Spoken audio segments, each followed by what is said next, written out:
If you guys are looking for a cheap and reliable way to buy your FIFA 23 Ultimate Team coins, then please look no further than FIFAcoin.com. Time is running out, guys. Use the players that you want to. Get yourself over there. And don't forget to use my code MARTAIN for an extra 5% off. Get funky with me.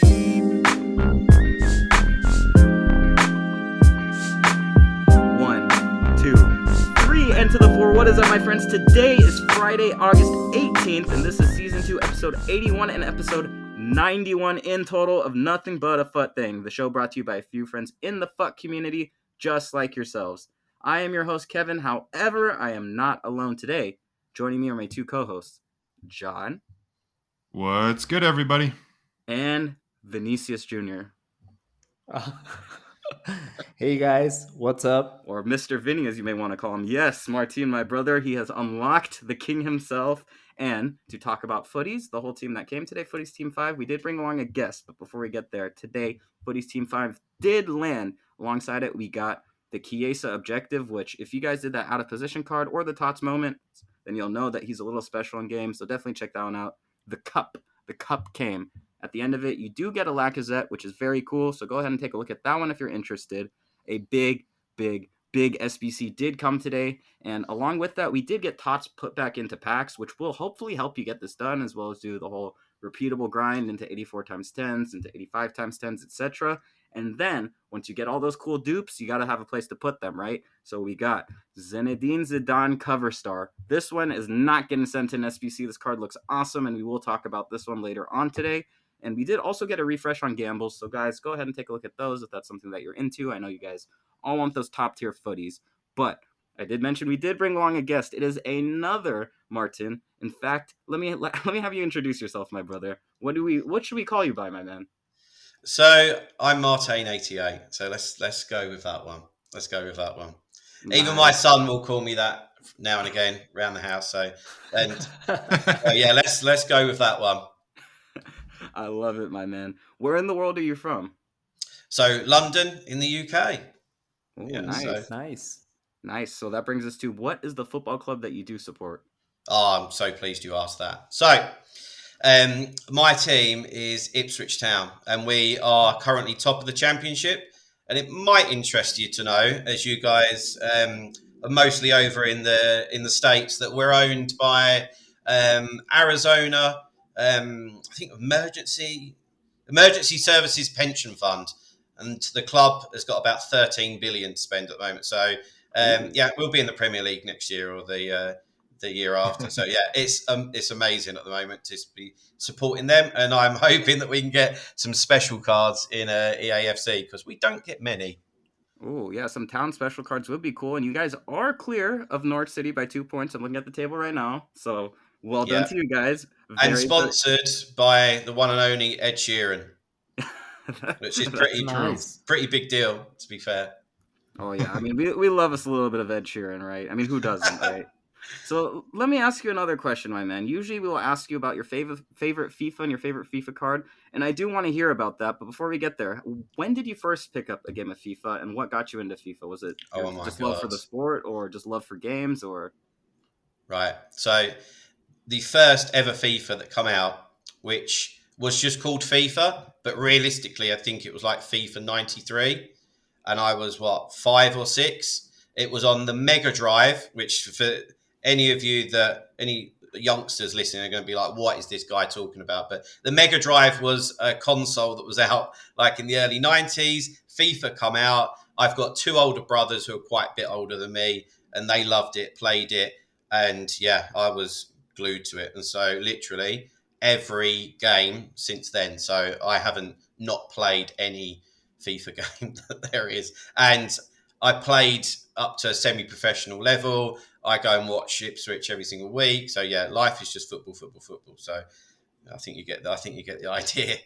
Oh, I love it, man. So when did you realize that you had the ability to coach others at FIFA? Was there like a certain point where you realized, hey, I'm beating all my older brothers. I'm beating them every time. Maybe I can help others as well. It was actually one of my brothers that suggested that I should start coaching because I'd helped him out when he was playing Ultimate Team. and got him into Division 1 and stuff like that. And Oh, nice. a pro player who I'll give a little shout out to, Josh Nine, who's a esports player for Burnley. And yeah, both of them said, look, you're really good at explaining how to play, what to do. Like, you should start doing it and offering it. And to be honest, I really wasn't sure how it would start, but yeah, I was surprised. And 2 years on, here, we're still here, so it's going well. Awesome, man. Awesome. So I know we were talking about this before we started recording, and we mentioned Jurgen Klopp. He has this quote where he says something like, "Oh, I had the brain of a Division 1 footballer with the legs of a Division 4 footballer," and that put me somewhere in Bundesliga too, right? So, what do you think makes up a good FIFA coach? What do you think it takes to have that sort of a mind? So you need to be able to get your message across to the people that you're teaching clearly, and words just isn't enough. So if I have a first session with anybody, I will always say to them and give them an idea of always what's coming, but I will say, I will never leave you with just some verbal advice. You will always see what I mean. Because if I said to you, you need to start playing the ball quicker, your terminology of me saying play the ball quicker compared to mine could be completely different, So that's a huge thing. You need to actually show them what you mean, and make sure that you're going in a structured route. So I'll always start from the back and we will gradually move forward. What is the point of trying to learn timed finishing if you're not getting past the halfway line because you're giving the ball away every other time? It just doesn't make sense, So yeah, going in a structured manner and showing your pupils what you actually mean. Nice. And another big thing is that I would give them a small checklist, like session notes, because you can't overload people. So in a 2-hour session, I will maximum give people 3 things that they must work on. So we'll talk about other things, and I'm like, if you can grasp these things, then terrific. But these are the 3 things that I'm going to be Hawkeye on in your gameplay in our next session. And if you haven't grasped that or you're not implementing it, then we're just going over it again. So yeah, those are the main things for me. Gotcha. And I think Martin, you had a couple questions as well, right? Before we get into the fun stuff, right? Yeah, I think our listeners are diverse in terms of skill level. So my question for you would be, how do you coach a player that's in a lower division versus a player that's in a higher division? And I ask specifically because I'm currently at a level where I can get 9 wins quite easily and 11 wins most of the time, but I can't make the leap to 14 wins, which seems to be like a threshold that separates the better players from the more average type of players. So I don't know, what would you say, Martin? It's quite an easy answer. So first of all, it sounds like you need to book yourself in for a session. But yeah, to answer your direct question, it's really easy. So I teach quite traditionally to start off with anyway. And some, like the guys that actually have sessions with me, will be chuckling hearing me say stuff like this because they would have heard it a million times. But something like I will say to people, if you've got the ball, what don't you want? And eventually they'll come to the conclusion they don't want to be pressured. Yeah. So when your opponent has the ball, what do we want to do? We want to pressure them. Why? Because if they're put under pressure, they've got less time to make good decisions. They're more likely to make a mistake. Does that change if you're playing in Division 8 or if you're playing in an FGS qualifier? No. So what you're trying to achieve is always the same. However, trying to achieve those goals, if you like, become more challenging the higher up that you go. So I will give you an example. So another big one that I have is that they mustn't lose the ball inside of their own half. So many people, when I first get them, I'll look at their gameplay. They've won the ball inside of their own box and they're thinking about attacking, and they give the ball away immediately, 20 yards from goal, bang, they've conceded. No. Concentrate on getting good possession, get up to the halfway line, unless there's an incredible counter-attack, and then we move forward. So if you're in Division 9, it would simply be a case of literally get the ball and just press A on Xbox or X just to pass it. Yeah. If you're a few divisions higher, you might have to do a driven pass. Yeah. If you're higher than that, you might have to trigger a run, do a driven pass, and then give it to the guy that you've triggered the run to. So there's just more intelligent ways of achieving what you're trying to do. So again, pressure wise, I think at a lower level, just not dragging people out of position and having the guy highlighted that's nearest the ball would be good enough pressure. If we're talking towards like Division 1, Elite Division, then I'm on people's cases about making sure that we've switched to a player while the ball is travelling to the person that it's going to, so that you're already there waiting when your opponent receives it and they're like, wow, like the guy's on me, you know? And if you can couple that with a bit of second man pressing, then it's candy off a baby. But then, of course, the higher up that you go, you know, opponents are quicker at the way that they play. It doesn't really change. It's just that there's more intelligent ways of doing it. Someone that you guys actually know quite well, TJ, said this to me. Yeah, he's a cool guy, and he's doing so well, by the way. Really good. By the time we get into, we will get him up to Division 1 in EAFC, I guarantee it. But he moved up to Division 4, which I would have suggested was like Division 3 with the amount of season time that was remaining. He said, when I get the ball, they're just all over me. And I said, why do you think that is? Because they're not pro players. And obviously we come to the conclusion, it's just that we're not moving the ball quick enough, you know, and that can just be down to understanding your play style, your patterns of play. And one of the huge things that I talk about all the time is things becoming natural and muscle memory, because that's when stuff is done so fast and when you don't even have to think about it. So yeah, I hope that answers your question. Nice. I like it. You know, there's something in there I heard, and I don't want you to give away all your secrets and anything to anyone listening, but I know I won't get any bookings anymore, will I now? Yeah, you said something about moving before. So you said moving with the player that's receiving the ball before actually receiving it. So if you're, maybe I need to ask you about this one later, man. If you're player locking to them or something, I've never seen that before, and my God, that sounds like a game changer. So really cool. But I do want to ask you also though. Do you think that, because you're a squad battles expert, you get really high finishes in squad battles, which is just unbelievable to me, like incredible. So is the meta, I guess, different, would you say, in offline gameplay versus online gameplay? Is there anything you have to do differently to adjust for that? Massively, yeah. So before I really started getting my teeth into squad battles, and one of the reasons was just boredom throughout COVID, why I did that, by the way. But like FIFA 18, I was actually getting into like a top 100 of foot champs. Granted, it was like a June, July, but still, I thought it was pretty a big deal. But then playing squad battles on top of that, your standard drops, you know. And now I don't get to play as much as I'm coaching more and stuff like that. That doesn't mean that you don't know what you're supposed to do, but maybe carrying it out's not always so easy. But yes, the way that you play squad battles is so different.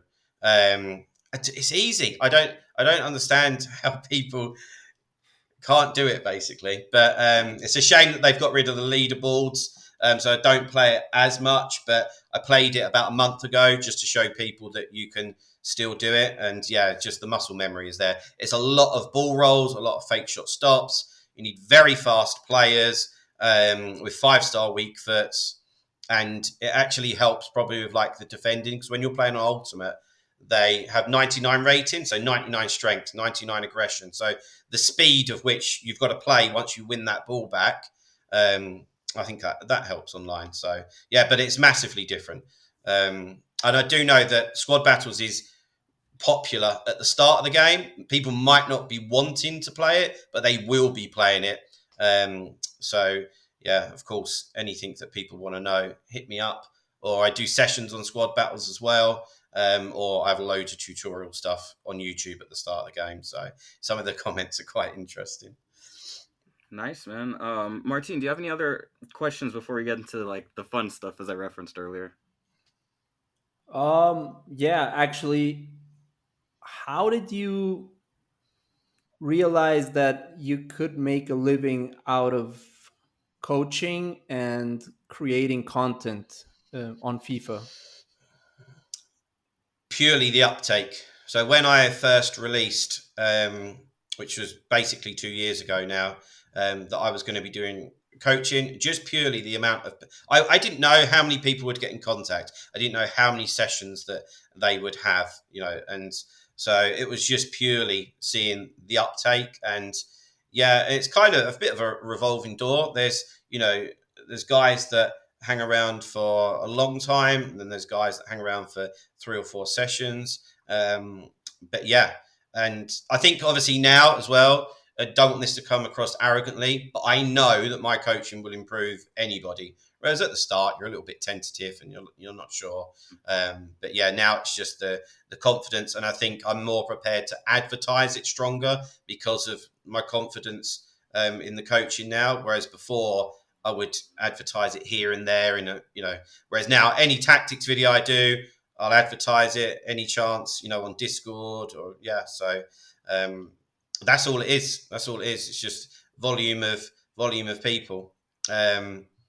And it's not just the coaching. Like I've got a superb sponsorship deal with FIFAcoin.com, who are great, to be honest, really supportive, and really good company to work with. I was a little bit skeptical at the start working with a coin supplier, but they've been immaculate. And I was a little bit worried about comeback from like subscribers and stuff like that. Honestly, hand on heart, I haven't had one person come back and say, "Oh, I've been banned" or anything like this. As long as you follow what they say, you're cool. And to be honest, with the price of FIFA points, I don't know why people wouldn't. Actually, my guys are doing it more and more. So yeah, I've gone off on a little bit of a tangent, but to answer your question, to actually make a living, you need multiple revenue streams. So yeah, there we go.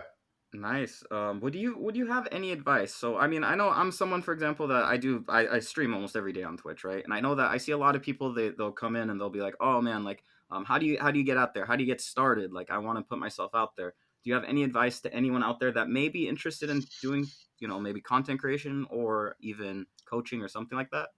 So you this is difficult, but you have to have some sort of USP, a unique selling point. Yeah. So mine was that I still am arguably the best squad battles player in the world.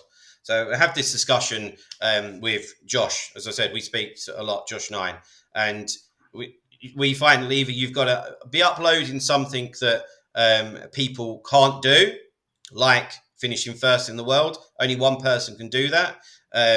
You've either got to have a great personality or really funny. I don't really fall into that. I'm not a Danny Aarons or a Harry Hesketh. Like those guys have got it made because they can just turn the camera on and the subscribers fall in. Or it's like tutorial stuff that people want to be able to do. So you got to have some sort of angle. Like, I don't know, are you really good at player reviews? Are you really good at tactics? Are you able to get very high finishes in foot champs or even with squad battles? So I looked and there wasn't much squad battles content. But believe it or not, there's loads of people out there that play it, loads. A lot of people that are in our world are quite fixated with big YouTubers and the people that stream on Twitch. There are loads of guys, and I'm going to stereotype a little bit here. And for my guys that are listening, I apologize. But like middle-aged guys who aren't that great, or they don't have a lot of time, or they've got kids, so they just want to be able to play a few games, and they don't want to be sweating it out against a 16-year-old or 21-year-old. So, and I was surprised by that. Like one of my best videos that I have of this year is 5 top tips on how to beat legendary in squad battles. It's like 30,000 views or something, which for me is quite a lot. And that just shows that, well, why are people watching it if nobody plays it? There is quite a large group of people that do play it. It's just they're not the type of people that are all over Twitch streams and stuff like that. So to answer your question, you need to have a unique selling point, or at least go with what you think your unique selling point could be. That's crucial. That's your starting point. Yeah, I think maybe our unique selling point apparently is that we're big ass crybabies. That's what we're told, huh? So Roll with it. Roll with it then. yeah, man. Well, hey, I really appreciate that, man. And if you guys don't have any other questions to ask, maybe we could get into the more fun. Oh, Martin, he's raising. No, I was just gonna say if maybe John has a question before we move on.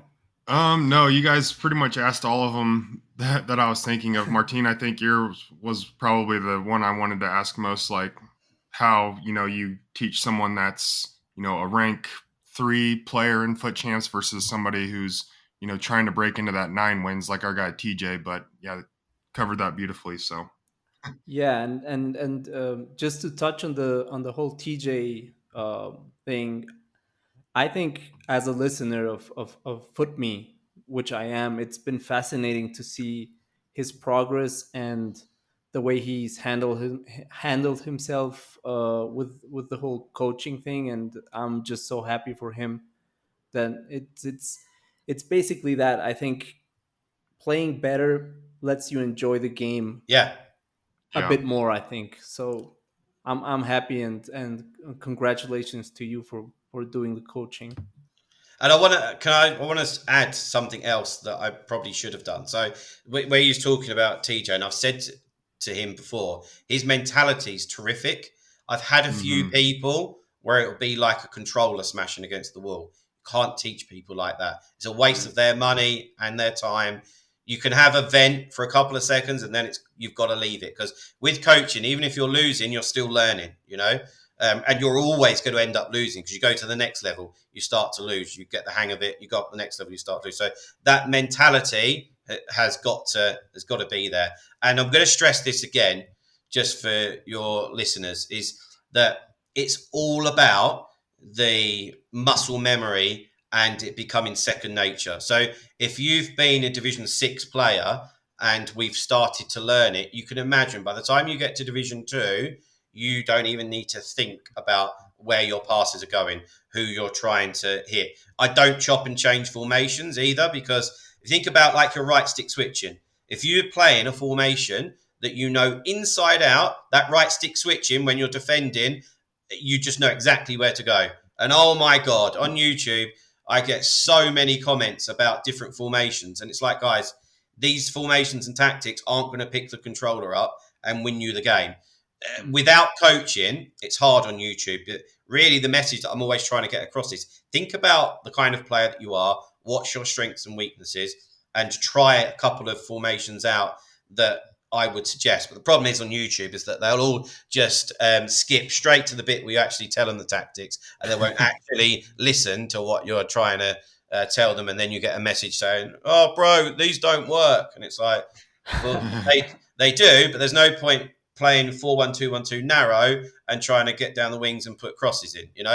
So yeah, I wanted to put that in, to be fair.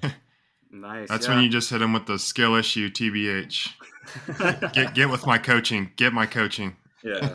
Well, I want to say that to everyone, but it's hard to say stuff like that and not come across salesy or arrogant and stuff like that. But yeah, I know what you mean. No, yeah, I think what you're saying, and the thing about TJ is why he's progressing so fast from where he was to where he is now. Like, you're right, it's the mentality, like being coachable and having a self-awareness of where your ability is.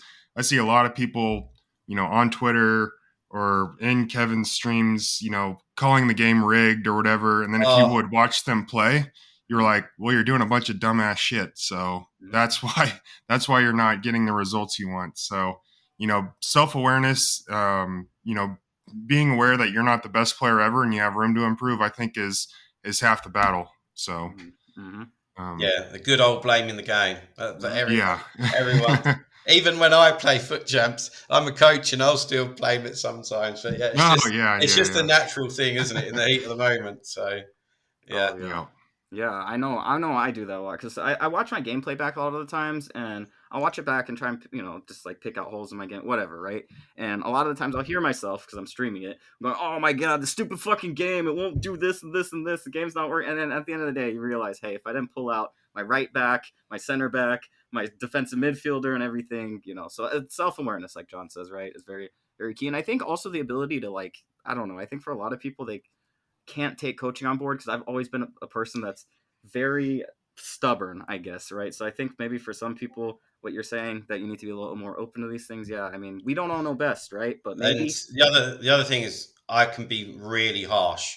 So I think like you won't have somebody have coaching with you for 6 months if you're just all the time just praising them. You know, I can be really harsh on my guys, but equally when they do something well and I praise them, they know that I mean it. So like I've had people lose a game, and because sometimes I will do coaching when they're playing live, so they'll play on Twitch and I'll be in their ear. But most of the time it's done via Discord and I'm reviewing play, we're sharing the screen, like that type of stuff. But I will say to them, that's the best FIFA I've ever seen you play, and they've lost the game. But because I'm like that, they actually, think, oh, that's cool. Like he means that. So yeah, it's really important that you guys can take it, and it's important that I don't think, oh, I mustn't say this to him because he might not want another session. Like that's just not long term going to work for anyone. So yeah, you have to. What's it they say? You got to be cruel to be kind. Yeah, seriously. And yeah, so I'm looking at, because you mentioned, you said, obviously people do play squad battles. There's interest in it, right? And I'm looking at this right here. It says, and this is according to the Xbox achievements for whatever that's worth, just based on the people that got the amount of points to qualify for FUT Champs. Only about less than, roughly 20% of people have actually got enough points to even qualify for the playoffs. So that's, I think, pretty interesting, right? So it must be a lot of squad battles players, a lot of offline players, and I think maybe sometimes in our bubble, I know us, we tend to watch these big streamers, like you mentioned, YouTubers, right? And they're all playing FUT Champs and everything, right? So very cool. Yeah, I like this, man. And if there's nothing else you want to add, I want to ask you a few things about your favorite things from FIFA of all time. No, I've got to be honest. Apart from encouraging people to get in touch for coaching if they've liked what they've heard, then no, I think I've covered enough stuff. Like you said, can't give everything away on the podcast, or I won't get any bookings. Yeah, that's right. And then you can find Martain at MARTAIN88, MARTAIN88. Yeah. So Martain, what is your favorite FIFA of all time, my man? 18. Ooh, any specific reason? Yeah, because that's when I was at my best. Although 17, this is quite, I think people can jump on the bandwagon massively, like on Twitter and stuff like that, of like, oh, this one's the best, that one's the worst. But yeah, 17, 18, I enjoyed that massively, because to be honest, I didn't even start playing Ultimate Team until FIFA 17. I played career mode all the time. And I was saying to my brothers, this is so easy. I wish there was a higher level. I'd get Ipswich, we'd win everything on Legendary, like inside the first year. And then my brother's like, oh, do you know, you play against people online? And I was like, oh, cool. So, yeah, I think 17 was good for that. And the introduction of FUT Champs, it made it really competitive. And I was like a dog with a bone with that. Like, I am going to get better at this. But then it wasn't until FIFA 18 that really kicked in, and I did get a lot better, So I also at that point I enjoyed like the prospect of where like the esports was going and all that type of stuff, and there was just so much hype and enthusiasm, and like the leaderboards. Oh my god, I wish they would bring the leaderboards back. If there was one thing I would ask them to do, is for FUT Champs and for squad battles, give us the leaderboards. It's like, who at EA sat there, and people are getting paid for this? Someone said to their boss, I've got a great idea of how we can get more sales. Let's take the leaderboards away. They're going to love it. And what's worse is someone sat there and gone, do you know what? He's right. Give that guy a raise. It's like, who's coming up with this nonsense? There is nobody on Twitter or YouTube that thinks that not having the leaderboards is a good idea. So there must be a reason behind closed doors that we don't know about. And I know why it is for squad battles, because there's a massive glitch on PC, which allows people just to get ridiculous scores. So before this year, I've held the highest solo score in the world across any FIFA for any console. And there was weeks where that wouldn't even get in the top 200, to give you an idea of how bad it is. So that would be why they don't have it for squad battles. But FUT Champs is way more popular. And I used to love seeing that. You'd see like huge gorilla with his first in the world, highlights and then the rewards and stuff. It's like nobody's benefiting out of that. I just can't get my head around it at all. So yeah, sorry for the rant, but yeah, FIFA 17 and FIFA 18 for me. Oh, I love it, man. Yeah, I mean, I was someone that like sometimes I'll start. So over here, FUT Champ starts at midnight my time on Thursday night. Nice. So sometimes you're on late at night, and I'm just like, fuck, and I get like a 5-0 to start, and then back in the day, it would say you're top 100, and I was like, yes, at least for 10 minutes, I'm top 100. Yeah. So that was always really cool. And they had the Champs channel as well. That one time in FIFA 18 that I got into the top 100, I think I was on the Champs channel, and it was just like so good. I mean, no one watched my game. It had like 10 views, and they were all like me or my brothers and stuff. But, it was still cool. You'd see like big pros facing off against each other. And if you wanted to improve, then you could watch it. I can't get my head around it at all. So, yeah. Well, do you have a favorite FIFA card? It could be from 18, could be from 17, could even be just a classic FIFA player. I know you, like us, a lot of us came from career mode. We have some favorite players from back in the day. Do you have a favorite card? Right. Okay, you're getting my brain ticking now. I'm gonna mention 3 players, I think. So, and this is in no particular order. So one of them is Heung-min Son. So I love having the 5-star weak foot, and he was just really clinical, and his finesse shots were great. And I love having somebody in front of goal that I trust massively. And that was that was for high-end squad battles and high-end online. It's hard to create opportunities, and I want it going in. And he's had team of the season cards from FIFA 17. So they're all very much the same. So there's him. And then Sergio Aguero is a card that I absolutely loved playing with. We obviously he retired the other year, but we're talking like FIFA 17, 18, 19, 20. Yeah. Like I absolutely adored playing with his informs and his team of the seasons. So I like players with a lower sense of gravity and that initial burst, and then a little trick and a lethal shot, and he had that all day long. And then the other one is Kevin De Bruyne, but we're probably not this year though. I'm absolutely gutted. It has to be like a team of the year card for like I remember like FIFA 20. Yeah, FIFA 20. Him and Aguero got me first in the world in squad battles, but he was at a point where they'd given his card enough pace and enough agility and balance for him to seem fast.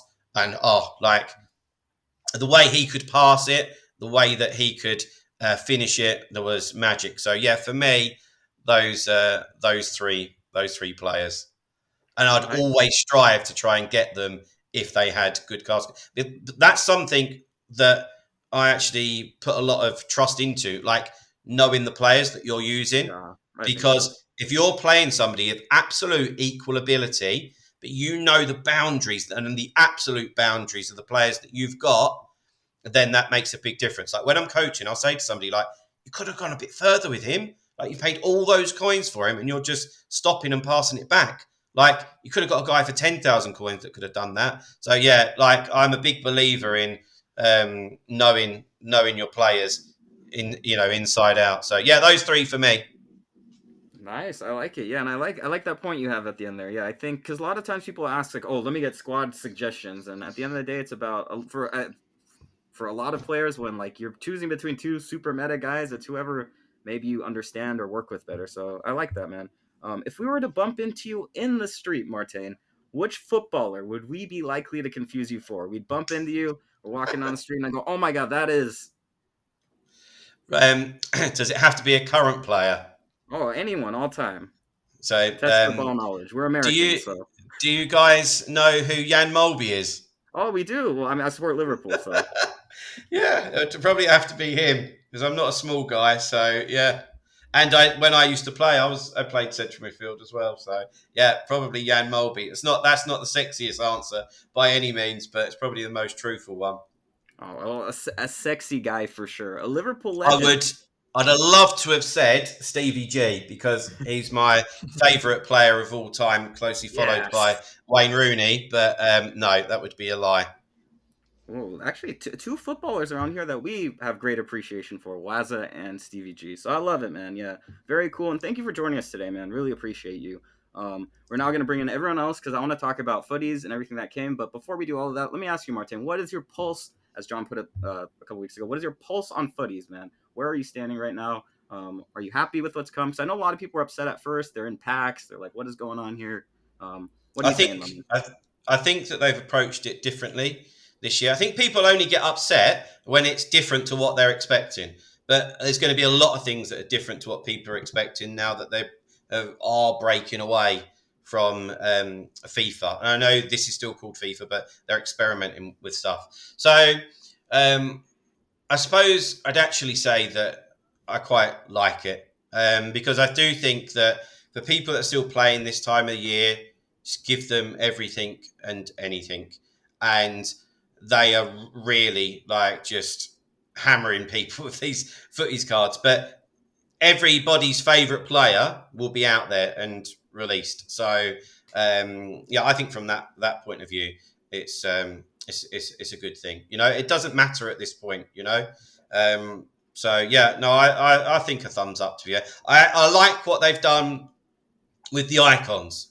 To be fair, and yeah. I like that the icons that they've brought out are so-called less favourable ones. So I like that it's Shevchenko and Rooney and Xavi Alonso and Rui Costa, people like that would be so boring for me anyway if it was R9 and Hullet and Ronaldinho. I know there was a sprinkling of one or two of them, but like TJ as an example, he said to me, should I do Rooney? And I was like, yes, he'll be an absolute pit bull for you up front and he will be lethal. And then we had a session the other night and Rooney was just absolutely banging them in for him. So whether it was the card or the coaching, I don't know. But yeah, Rooney looked good. So yeah, overall, I think that they've done a pretty decent job with it. And I'm not particularly pro EA as you might have found out. But yeah, I think they've done a pretty good job with it, to be fair.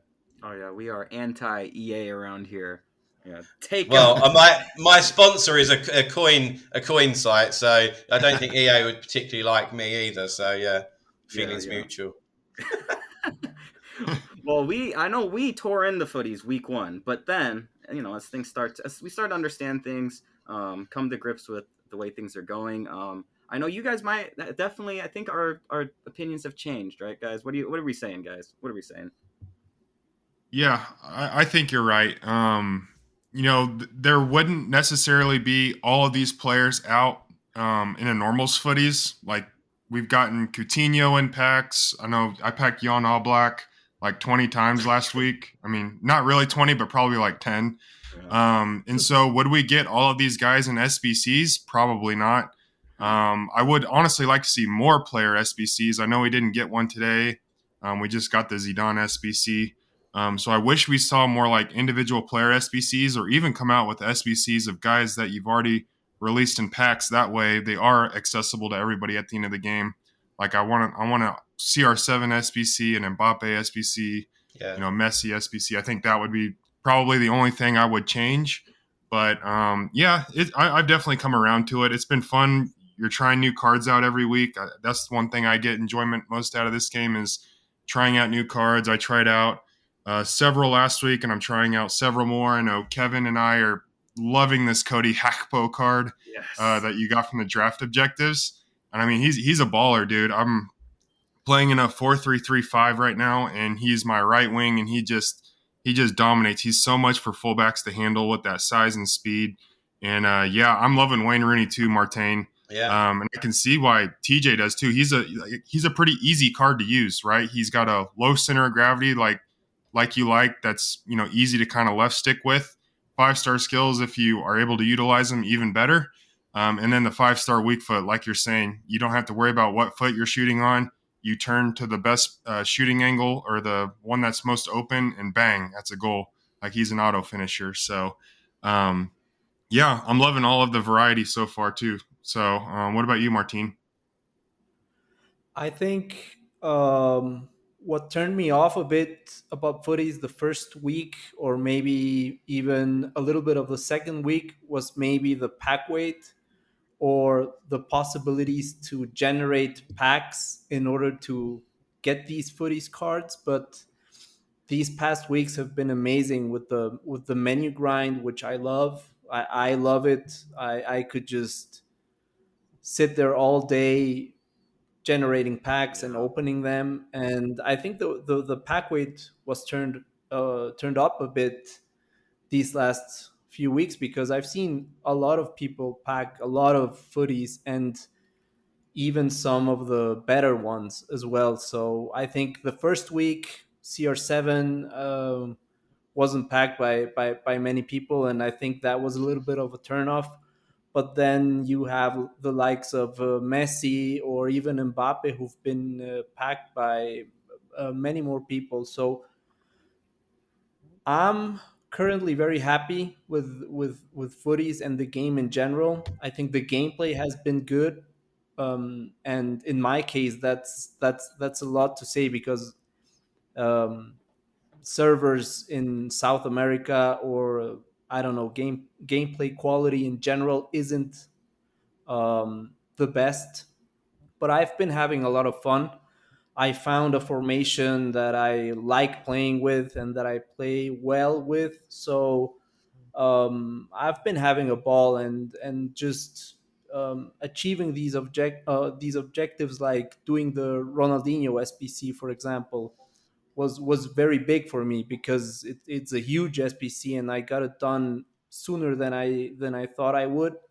And now I unlocked the Vinny Jr. card, so He looks my good. team looks really good. And I'm actually going to take a look at what my end game team was last FIFA, and kind of compare it to the one that I have right now.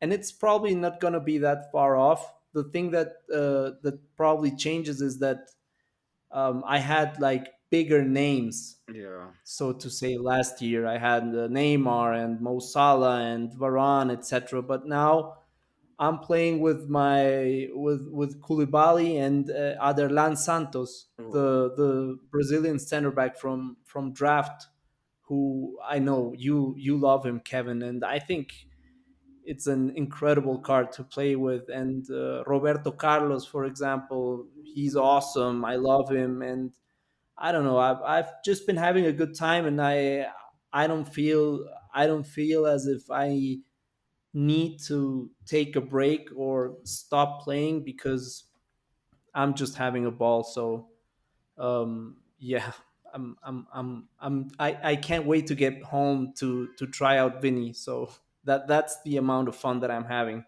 nice, man. Yeah, I mean that's what it's about, right? I mean, like the whole this part of the year, we it's like, I mean, a lot for a lot of us, anyways, and it is a game after all. Maybe we shouldn't be so serious about it all the time, but for a lot of us, it is pretty serious. This is like what we like to do when we get home from work. We want to compete on something. Maybe a lot of us did play football when we were younger. We can't anymore, or we weren't ever very good at it. So this is where we're a little better at it. Um, so yeah, I mean, I think this is a time of year where a lot of us, we get to kind of like let the shackles loose, right, and just have fun and what's all about, right, and not be so Fairy serious. tale FIFA. Like you said, yeah, fairy tale FIFA, right? It's time to kick back and it not be so serious and have some fun, because in 6 weeks or so it will be mega serious. Yeah, I think 1 month from Monday is the release date. That might be Yeah, that's it. interesting. Yeah.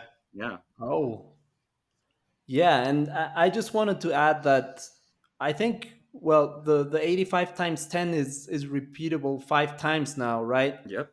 For an 88 rated squad. And I had like three of those saved up. Opened them.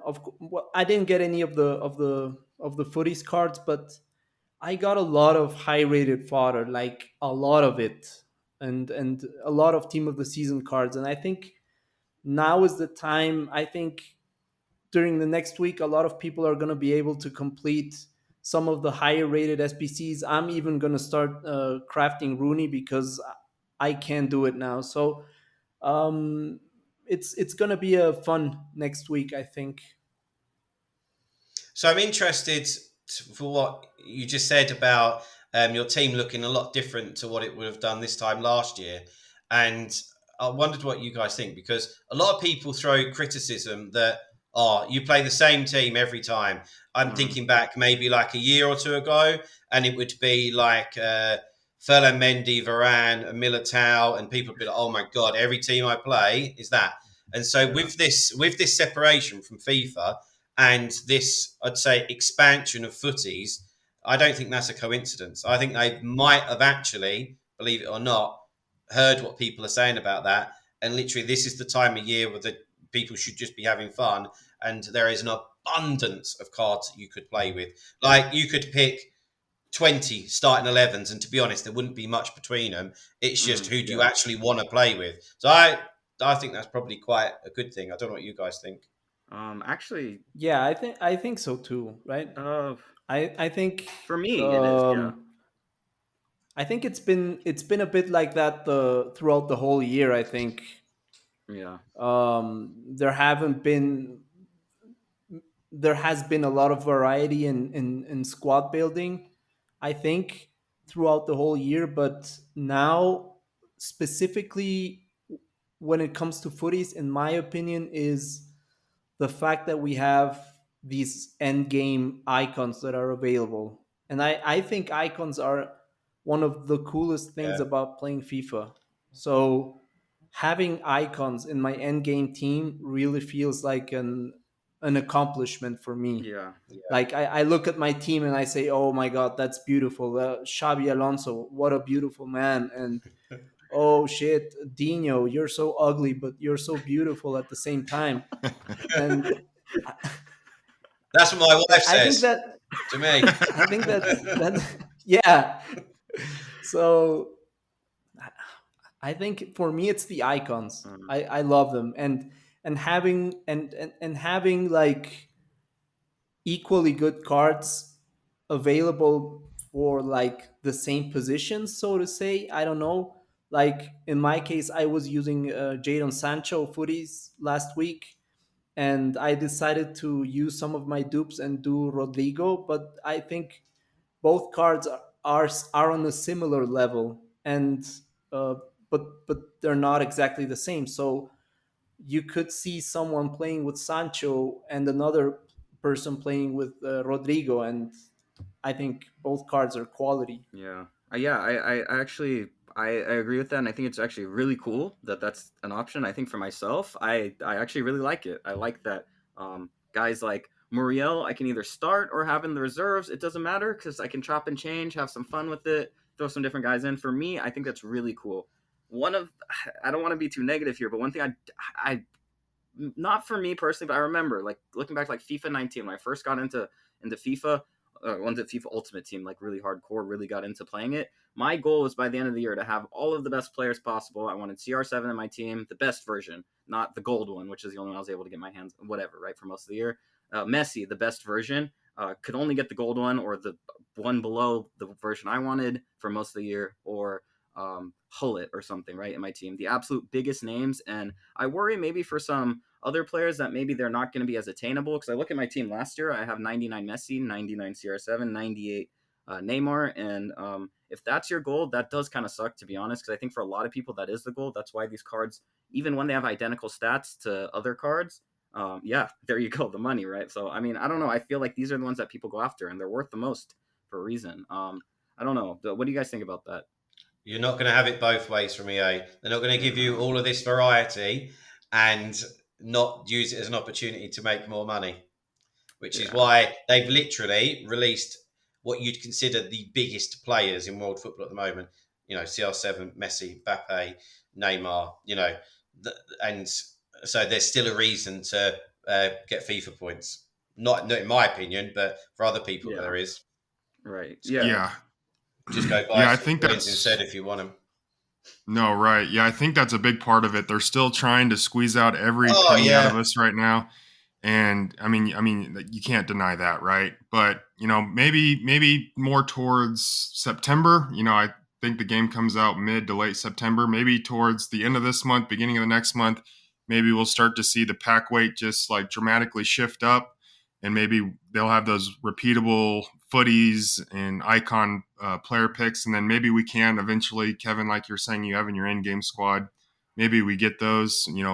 I think ideally for me, I would like to see just like them in SBCs, like CR7 Premium Footies SBC or something like that. So That'd be cool.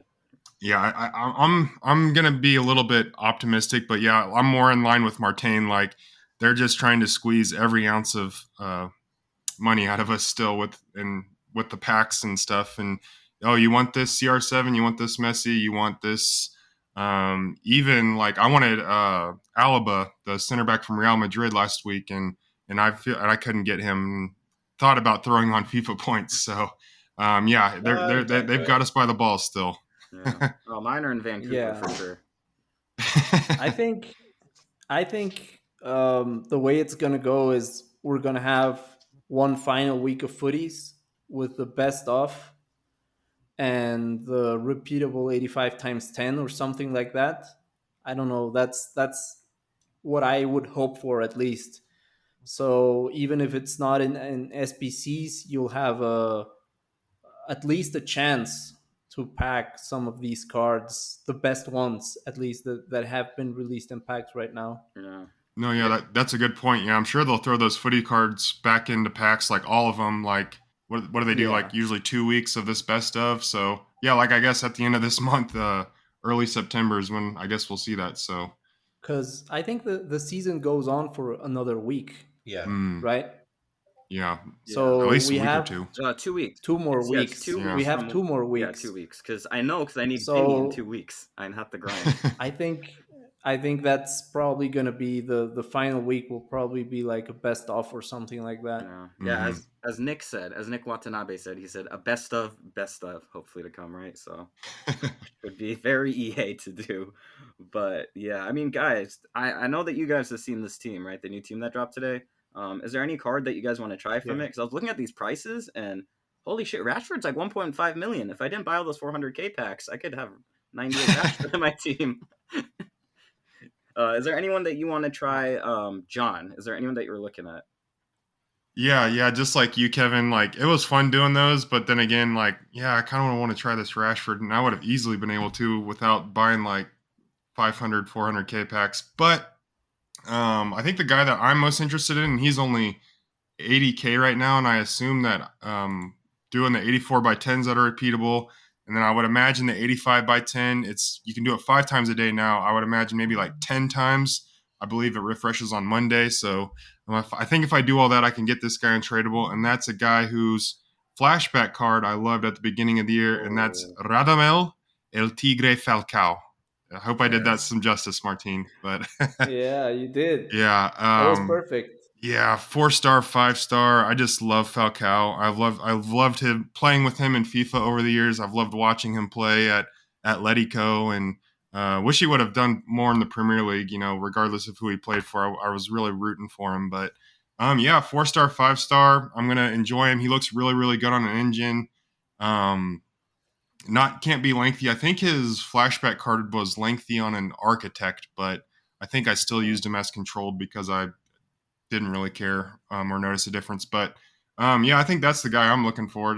Kevin, like you said, there's lots of guys in here that are usable. I mean, I'm looking at the heroes, Keane and Mascherano.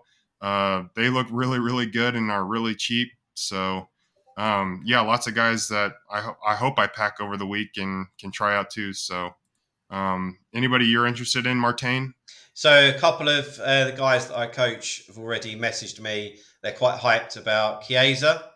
I'm going to shout one of them out, Russell. So he's a massive Juve fan, and anytime there's Chiesa cards, he's hyped about that. So he's pretty Chiesa's good as well.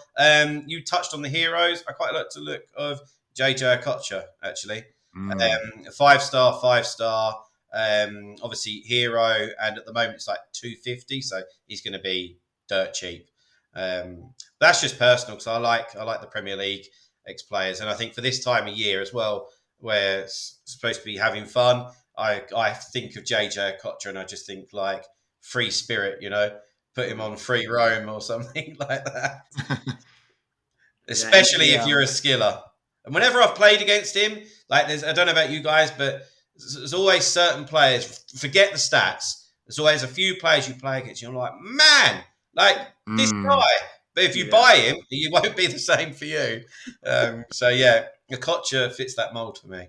Oh yeah, I have a lot of cards seem to have that issue. When I buy them, they kick my ass, and then I buy them, and then I can't. I suck. So yeah, I can't seem to do it. But And I wonder, are we at the point now where are there enough cards out that people could have a Saudi league team? Because they're starting to chip away and bring them out. I think the Benzema, Neves, CR7. I'm sure there's others that.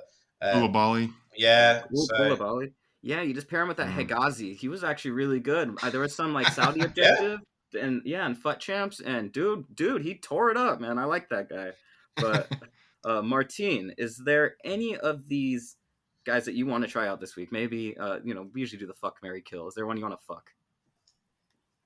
I'm actually already doing it with JJ Okocha. Ooh. Because I bought him. Of course, you're not supposed to buy cards the day they come No. out. That's the quote unquote golden rule.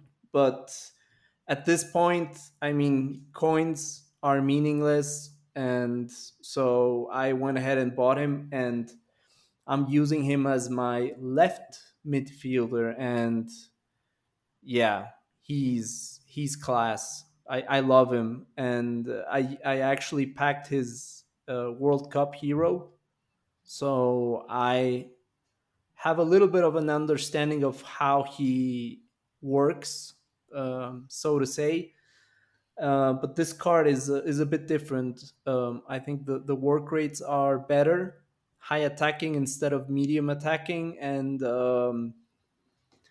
5-star 5-star is incredible to work with. So and for the 300k that I spent, I think it's well worth it. So yeah, now I have the dilemma that, well, I unlocked Vinicius, but of course, Okocha is gonna play out wide, so I'm gonna play Vinicius at striker, and I think he could do a pretty good job there too. So I'm excited about that. And aside from Okocha, Robbie Keane, I had his hero, his World Cup hero card, Ooh. the SBC. Mm. So That was expensive. Yeah, yeah, a good card though, I think. Oh yeah. Yeah. yeah, lasted a long time, and at the time the SBC came out, he was well above the power curve, so he was worth it, I think. So yeah, those two come to mind right now. I think I'm quite happy with my team as it is. And I was looking at Zidane actually, because I expected the SBC to be a bit more expensive than it is, and the way it's currently is, I think it's a very doable SBC. Oh yeah. The only thing is, I don't quite like the medium work rates. I wish they would have given him high, so he could have been my more attacking CM. But I think the card looks interesting. I have never actually used the Zidane card in any FIFA, so I think this could be a good opportunity to use the best version of Zidane that's available. So those would be my choices. And Konate, who I am gonna unlock Yes. this weekend. Best center back in the Hopefully, game. Best center back. I need 7 wins, so I think it should be achievable by tomorrow, hopefully. So my center back duo is gonna be Aderlan Santos and Ibu Konate. So I think that's as good as it gets for me. That really is as good as it gets to that center back, man. Because I think you have. Listen, maybe a little bit of a hot take. Possibly the two best center backs that I've used in game. Because Footy's Lucio is not lengthy, and you know me, love me some lengthy center backs. So For me, I'm glad you picked up that Zidane because I used his Trophy Titans before, and if you look at it, he has like a significant boost in a lot of stats. So I didn't like that card. And if you look at the stats on that card, and you look at the time of year I was using him, like roughly around Shapeshifter's time, and you look at the stats, you'd probably see why I say that I wasn't too crazy about him. But this one, however, plus 10 to agility is fucking Yeah. massive. Plus 10 is massive True. to agility. Plus 9 to interceptions, pretty big as well. Plus 10 to jumping doesn't do too much. But I mean, things like this are like, I mean, I don't know. There are certain things in this card that make a huge difference. Look at his pace. Plus 6 to his pace too is pretty big as well. And yeah, I think this is the Zidane I thought I packed when I got the Trophy Titans, I Yeah. think, because yeah, and the thing with the icons is, I mean, I packed R9 this week, right? And a lot of these cards that we have now. Hang on. You packed him.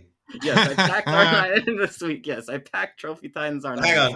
Hang on. Out of what pack? So the these icon gamble packs, which you know, we probably shouldn't be doing because there's way better gamble packs if you even want to gamble, but hey, you got to take a risk sometimes, right? So we took a risk, and R9 popped, yeah, and he's fucking excellent. But something that these cards have now that guys like R9 don't have, and as special as he is, he only has 82 stamina, so I'm hauling him off after like 60 minutes or so, right? So yeah, so when we see these kinds of boosts, and I know that R9 this is where I'm going with this, was on the cover of a FIFA on some Ultimate Edition, so maybe, just maybe, we get that cover stars R9 eventually. So that's the one I'm holding out for. I'm really excited, and I think I know his body type now. I think I'm starting to get it, so I think I know, like, I'm learning the step overs and stuff with him, and yeah, so for me, though, a guy that I would like... Sorry, Martin, is there something you want to say?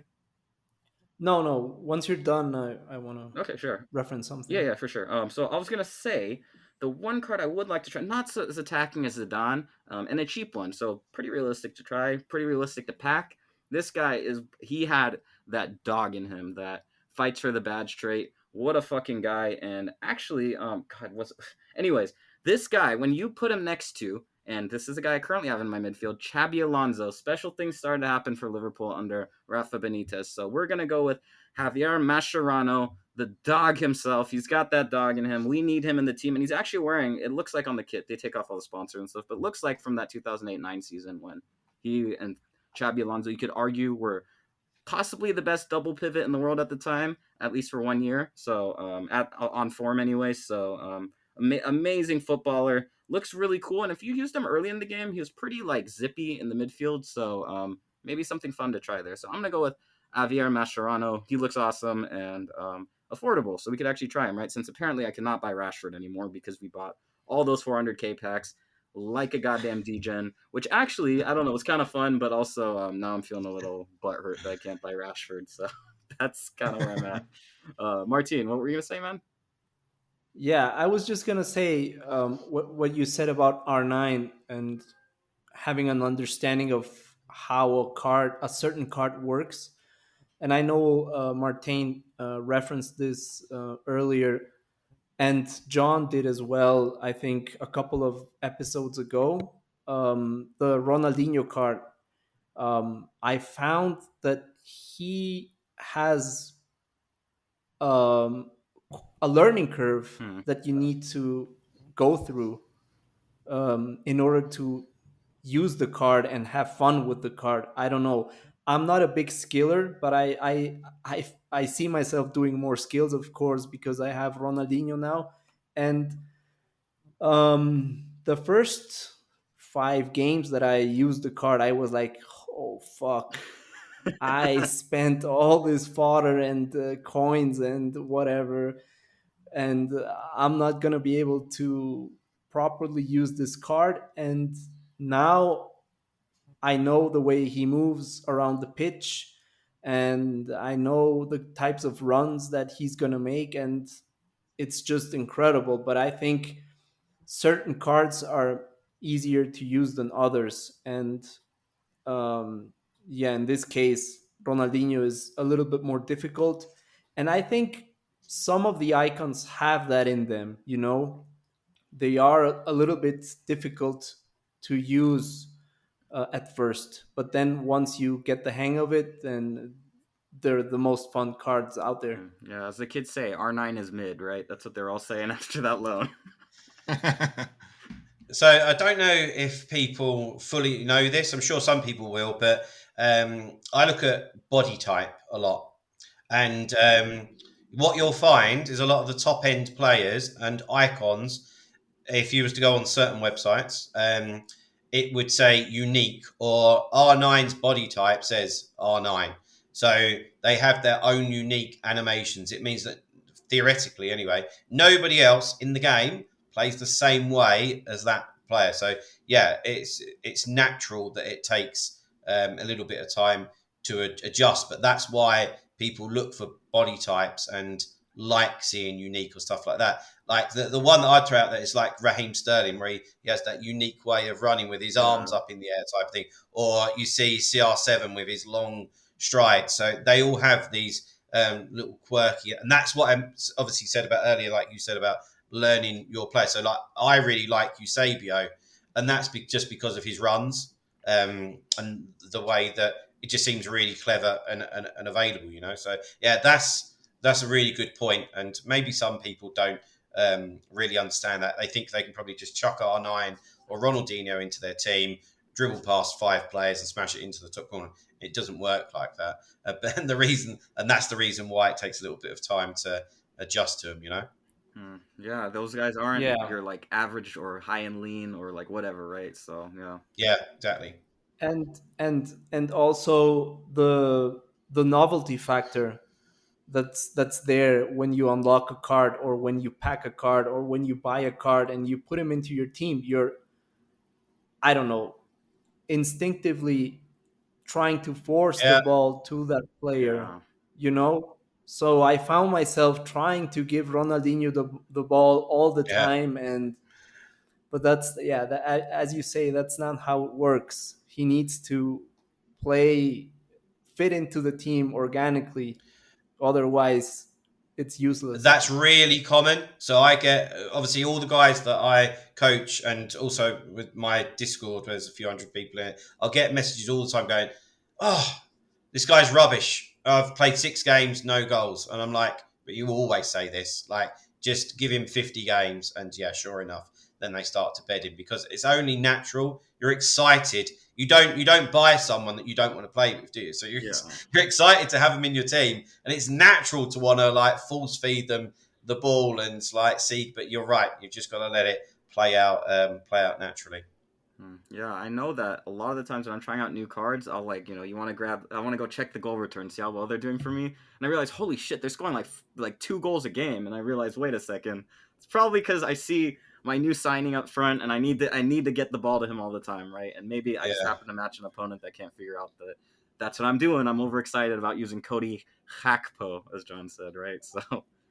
Yeah, I definitely I feel that, yeah, and I think a lot of people also. I mean, I'm definitely like that, and which is why I'm always a little wary of like reviews when they first come out, like if the player's just dropped, because I'm the kind of guy when I get a card in my team, they could suck, and I still like for some reason I love him. I'm like, oh my god, this guy's the best card ever. He just came in my team, and I love him. So I think for a lot of people it might be.